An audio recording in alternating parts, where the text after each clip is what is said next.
গাধাকে যখন সৃষ্টি করা হয়েছিল তখন গাধাকে বলা হলো তুমি দুনিয়াতে প্রচুর পরিশ্রম করবে, তোমার মাথায় কোনো বুদ্ধি থাকবে না, তুমি খেতে পারবে শুধুই ঘাস, এবং তোমার আয়ু দেওয়া হলো 50 বছর।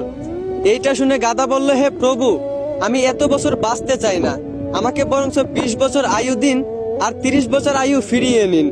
গাধার এই প্রস্তাব মঞ্জুর করা হলো। এরপর যখন কুকুরকে সৃষ্টি করা হলো, কুকুরকে বলা হলো তোমার খাবার হবে মানুষের বাসি খাবার, মানুষের রেখে যাওয়া নষ্ট খাবার, এবং তোমার আয়ু দেওয়া হলো 30 বছর। কুকুর এইটা শুনে বলল, হে প্রভু, আমি এত বছর বাঁচতে চাই না, আমাকে বরং 15 বছর আয়ু দিন এবং 15 বছর আয়ু ফিরিয়ে নিন। সৃষ্টিকর্তা তার এই প্রস্তাব মঞ্জুর করলেন।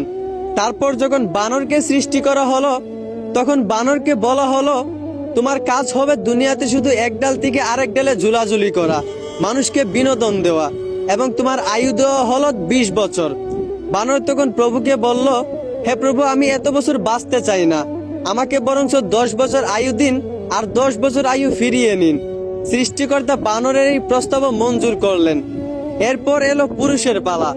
পুরুষকে যখন সৃষ্টি করা হলো, তখন পুরুষকে বলা হলো তুমি হচ্ছ সৃষ্টি জগতের সবচেয়ে শ্রেষ্ঠ প্রাণী, আর তোমার আয়ু দেওয়া হলো 20 বছর।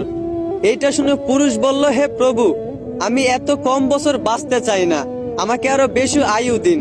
গাধা যে 30 বছর আয়ুটা ফিরিয়ে দিয়েছিল, সেই আয়ুটা আমাকে দিয়ে দিন, এবং কুকুরও যে 15 বছর আয়ুটা ফিরিয়ে দিয়েছিল, সেই আয়ুটাও আমাকে দিয়ে দিন, এবং বানর 20 বছর থেকে 10 বছর যে আয়ুটা ফিরিয়ে দিয়েছিল, সেই আয়ুটাও আমাকে দিয়ে দিন।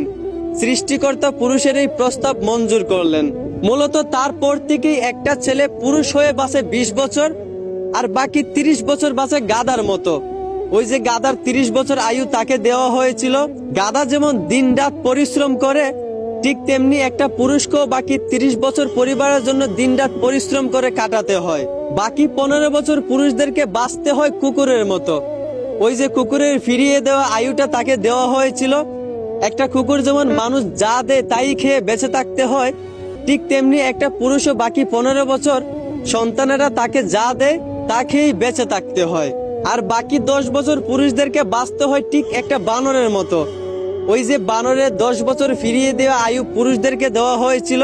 একটা বানর যেমন এক গাছ থেকে আরেক গাছে ঝুলাঝুলি করে মানুষকে বিনোদন দিয়ে বাঁচে, ঠিক তেমনি একটা পুরুষকেও বাকি 10 বছর কখনো এই সন্তানের গায়ে ঝুলে, কখনো ওই সন্তানের গায়ে ঝুলে বাঁচতে হয়।